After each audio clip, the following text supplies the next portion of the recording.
Hello guys, Teacher A here and welcome to Gurong Pinay sa Amerika. So for today, ang topic natin ay quadratic inequalities. So ano ba ang quadratic inequality?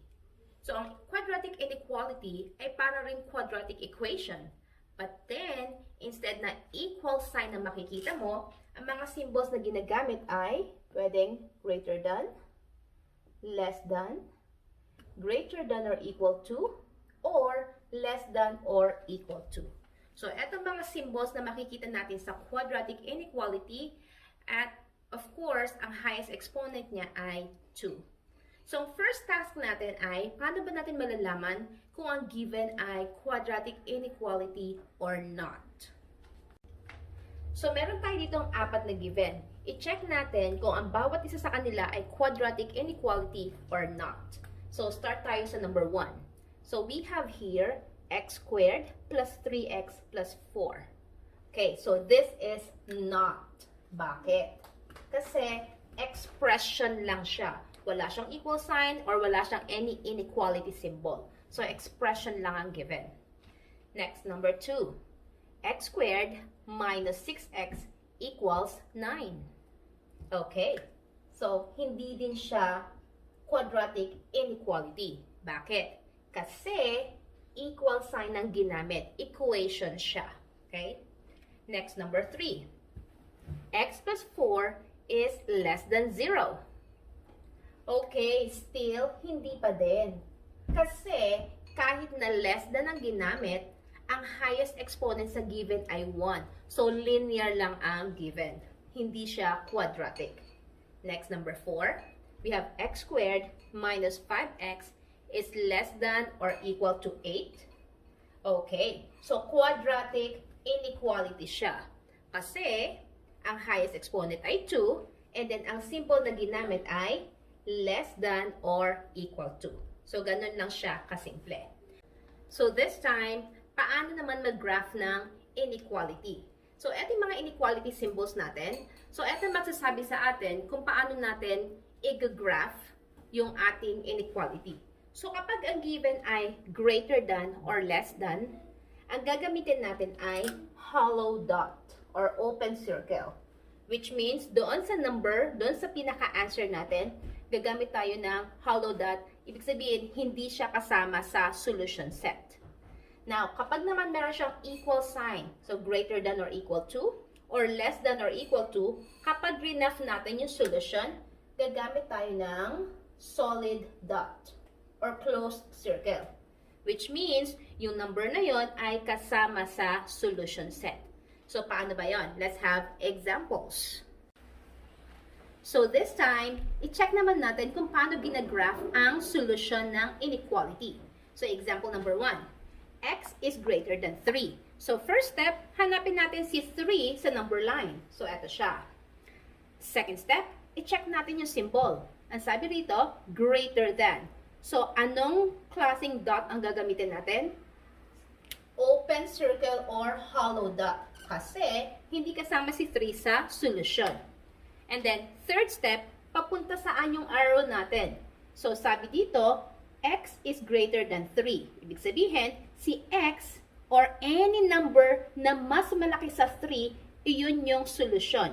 So, nasaan ba dito sa number line natin yung mga numbers na mas malaki sa 3? Sa kaliwa ba or sa kanan?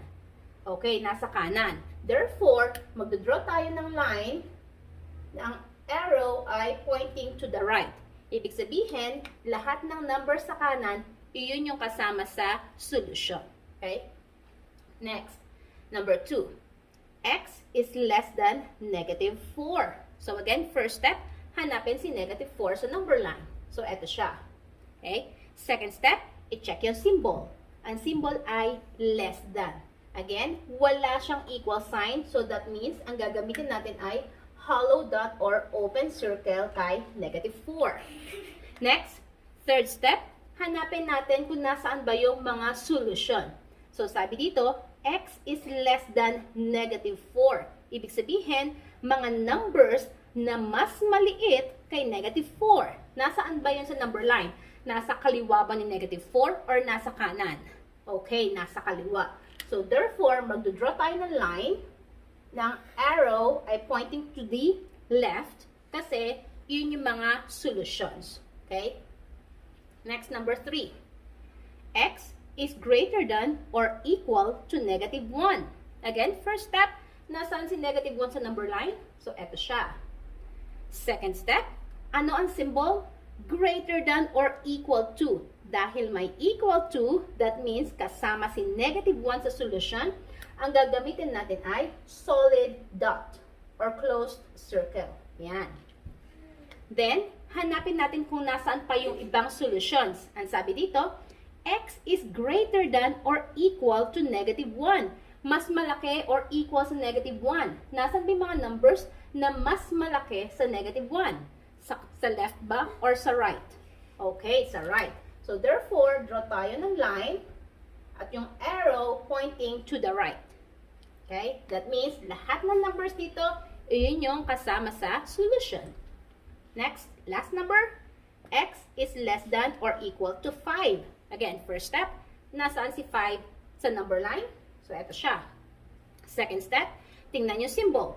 May equal sign na naman siyang kasama. So, that means, ang gagamitin natin ay solid dot or closed circle kay 5. Nang ibig sabihin, kasama si 5 sa solution. And then, third step, ang sabi, x is less than. So, mas maliit. Nasaan pa ba yung mga numbers na mas maliit kay 5? Sa kaliwa ba or sa kanan? Okay, nasa kaliwa. So, therefore, mag-draw tayo ng line again, papunta sa kaliwa, which means, lahat ng numbers sa kaliwa ni 5, kasama si 5, ay mga solutions. Okay? So, isa lang ang technique dito. Actually, without thinking, kung nasa kaliwa or nasa kanan, i-check lang natin kung saan nagpo-point yung ating inequality symbol. For example, ito. So, nagpo-point siya sa right, therefore yung arrow mo or yung line mo papunta sa right. Ito namang less than, kita nyo, yung point niya papunta sa left, ito papunta sa right. So, that means yung arrow mo papunta din sa left. Itong number 3, papunta sa right yung pinaka-point niya. So, that means yung point ng arrow mo papunta rin sa right. And then number 4, yung point ng symbol mo ay nasa left. Therefore, yung arrow mo ay papunta sa left. Okay? So, this time, ang next naman ay, paano naman isolve ang quadratic inequalities? So, let's have example number 1. Okay, example number 1, we have x squared minus 10x plus 16 is less than 0. Actually, medyo complicated yung pag-solve ng quadratic inequality, but then kung susundin natin yung step-by-step procedure niya, hindi tayo malalost. Okay? So, ang first step natin is, isosolve natin siya na parang equation. So, instead of less than, gagawin muna natin siyang equals. So, we have here, x squared minus 10x plus 16 is equal to 0. So, this time, sa pagsosolve nito, gagamitin natin yung mga methods or strategies na inaral natin kung paano ba magsosolve ng quadratic equation. Pwede natin gamitin yung extracting the root, factoring, completing the square, or using the quadratic formula. So, ang pinakamadali, i-check natin kung factorable ba yung given and gamitin natin yung factoring. So, sa factoring, mag-isip tayo ng two numbers na kapag minultiply ay positive 16 at kapag kinombine ay negative 10. Okay, so we have negative 8 and negative 2. Kasi negative 8 times negative 2 ay positive 16 and then negative 8 plus negative 2 ay negative 10. Okay, so factor out natin. So we have x minus 8 and then x minus 2 is equal to 0. And then this time, after factor out, isolve na natin yung ating mga zeros or yung mga values ng x. So paghiwalayin natin sila, we have here x minus 8 is equal to 0. And then yung kabila is x minus 2 is equal to 0. Now, solving for x equals, si negative 8, ilipat sa kabila, magiging positive 8. And then, yung kabila naman, x minus 2, solving for x, ilipat si negative 2 sa kabila, nag-jump siya sa ating equal sign, so magiging positive 2. So, therefore, we have 8 and 2. Ito na ba ang sagot? Not yet. So, itong 8 and 2, ito yung tinatawag nating mga critical points, critical values. So, second step natin after isolve is i-graph natin. So, we have here, ito ang ating number line. So, kung i-check natin kung nasaan yung position ni 2 tsaka ni 8, so si positive 2 ay nasa left, si positive 8 ay nasa right, and then all numbers to the right, going to the right, yun yung ating positive infinity. And then all numbers going to the left, ito na yung ating negative infinity. Okay? So, sa graph na solution ng quadratic inequality, dito sa ating number line, nahahati siya sa tatlong regions. So, ito ang region 1. So, mula 2 papunta sa left. So, ito yung region 1. Yung nasa gitna nila ang region 2. Ito naman yung region 3. So, hahanapin natin kung nasa ang regions yung solution ng ating given. So, gagamit tayo ng mga test points. Ibig sabihin, kukuha tayo ng mga numbers dito sa ating number line at iti-test natin sa given. So, kapag nag-create siya ng true statement, that means andun sa region na yon yung solution ng ating quadratic inequality. Okay? So, sa region 1, ano pa yung mga numbers na nasa left ni 2? Okay? So, pwede natin gamitin si 1, 0, or any negative number. So, para mas madali, gamit tayo ng friendly number, which is 0. Okay? Sa region 2, so any number between 2 and 8. Halimbawa, let's say 5, para madali. Sa region 3, any number na mas malaki sa 8. So, halimbawa ay 10. So, bibilugan ko yung mga test points natin. So, i-check muna natin si 0 kung mag-create tayo ng true statement kapag plinug in or in substitute dito sa ating inequality. So, x squared, so that means 0 squared minus 10x or 10 times 0 plus 16 is less than 0 ba? So, check natin. So, 0 times 0 ay 0, 10 times 0 ay 0, cancel out na lang natin yon. Matitira ay 16 is less than 0. True ba or false? Mas maliit ba si 16 sa 0? Of course, hindi. So, false yon. Next. So, that means, ala rito sa region na to, sa region 1 yung ating solution. And then, sa region 2, itry natin si 5.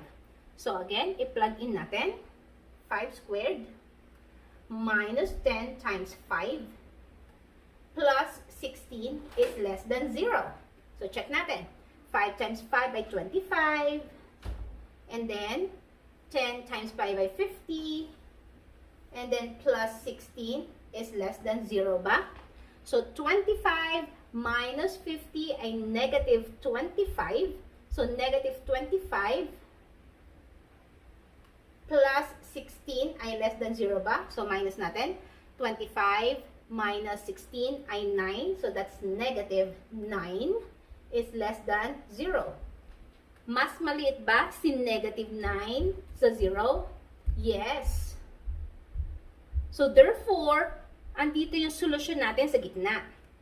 So, i-check po na natin kung kasama si region 3 by using positive 10 as our test point. So, i-plug in natin. We have 10 squared minus 10 times x is 10 plus 16 is less than 0. So, 10 times 10 is 100 minus 100. So, maka-cancel out na siya kasi 0 yon. 16 is less than 0. Mas maliit ba sa si 16 sa 0? Hindi.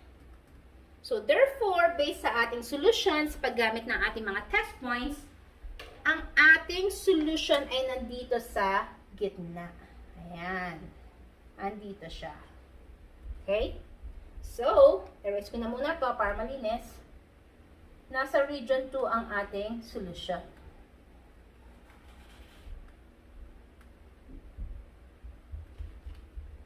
Now, basic given.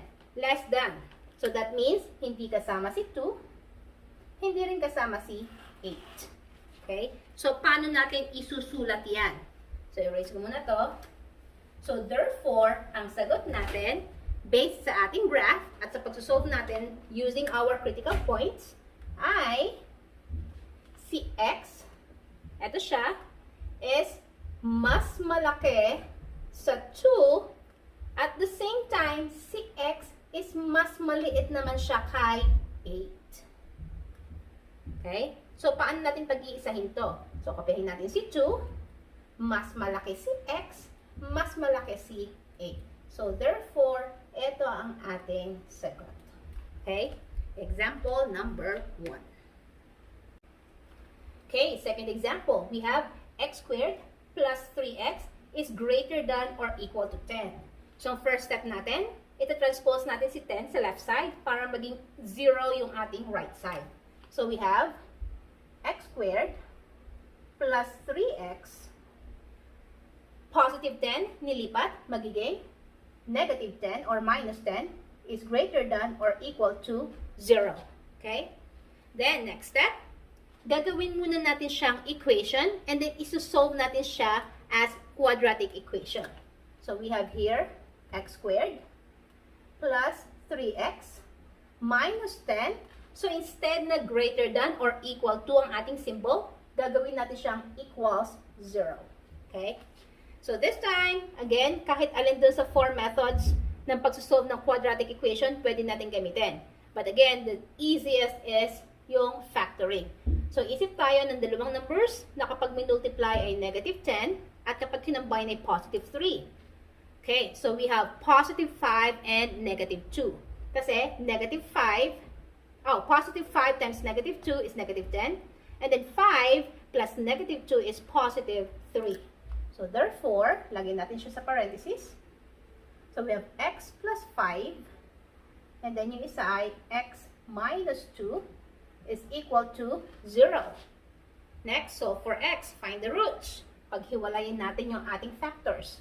So, we have x plus 5 equals 0. And then yung isa naman ay x minus 2 equals 0. So, solving for x, just transpose yung constant. So, we have here positive 5 transpose, that will become negative 5. And then, dito naman sa kabila, negative 2 transpose, that will become positive 2. There. So, ito lang ang ating first step. Second step, i-graph natin siya. So, gamit tong ating critical points, i-check natin kung nasaan ba yung solution ng ating quadratic inequality. So, ito ang ating graph. So, nasaan si negative 5? So, dito siya sa left. Ito si negative 5. Si positive 2 naman ay nasa right. So, sa pag-graph, kahit hindi nyo na-include yung iba pang numbers. So, pwede yung nandun na lang sa inyong solution. So, lahat ng numbers sa right ay positive infinity. Yung mga nasa left ay negative infinity. Okay? So, again, meron tayong 3 regions. We have 1, 2, 3. Wherein, kukuha tayo ng ating mga test points sa bawat region para malaman natin kung alin dito ang ating isi-shade or kung nasaan yung solution ng ating inequality. So, sa region 1, kuha tayo ng number sa left ng negative 5. So, ano pa yung mga numbers sa left ng negative 5? Negative 6, negative 7, negative 8, negative 9, negative 10. So, I'll be using negative 10 kasi friendly number siya. And then, sa region 2, any number in between negative 5 tsaka 2 sa pagitan nila. So, we have negative 4, negative 3, negative 2, negative 1, 0, 1. I'll be using 0 kasi madali. Dito sa ating region 3, any number na mas malaki sa 2. We have 3, 4, 5, 6, 7, 8, 9, 10. I'll be using positive 10. Yan. So, syempre, kapag nagsosolve ka, isipin mo na lang kung alin yung mas madaling isolve. Right? So, first critical point. First test point ay negative 10. I-plug in or i-substitute sa ating inequality para malaman natin kung true or false ang statement. Kapag true, that means kasama yan sa ating solution. Kapag false, that means hindi. Okay? So, if x is negative 10, plug in. So, we have x squared, ibig sabihin, negative 10 squared. Plus 3x plus 3 times negative 10. And then, minus 10, ito gamitin natin, minus 10 is less than or is greater than or equal to 0. Yan. Negative 10 squared is 100. 3 times negative 10 ay negative 30. Minus 10 is greater than or equal to 0. So, pagsamahin yung both negatives, 30 tsaka 10 is 40. So, negative 40. 100 minus 40 ay 60. So, 60 is greater than or equal to 0. Mas malaki ba ang 60 kaysa sa 0? Yes. So, therefore, this is a true statement. Which means, kasama to sa ating solution. Kasi nag-true na siya, lagyan ko na siya ng shade. Yan. So, ang symbol natin ay may equal sign. Therefore, sa negative 5, gamit tayo ng solid dot. Pati sa positive 2, solid dot. There. Okay, so nakahanap na tayo. So, yung region 1 is part ng solution.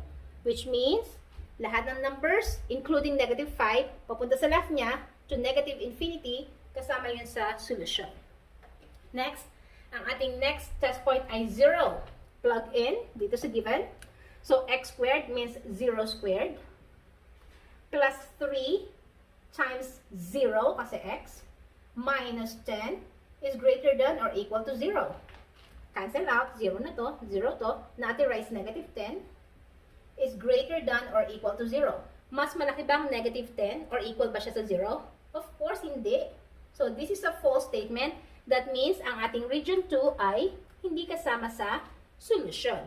Next, what about yung region 3? Positive 10. Try natin. So, x squared, so that means 10 squared, plus 3 times 10, minus 10 is greater than or equal to 0. Check natin.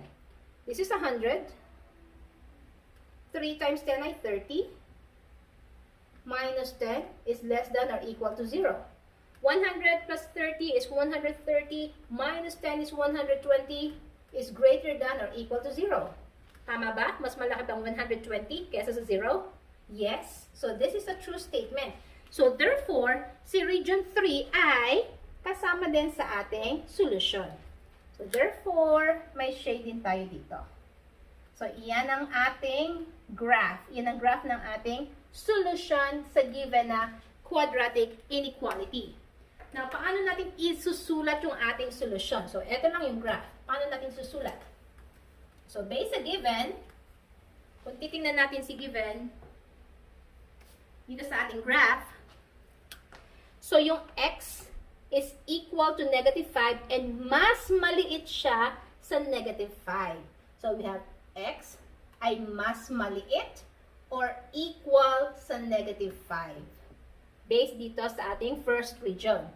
And then, dito naman, si x ay mas malaki or equal sa positive 2. So, mas malaki or equal sa positive 2.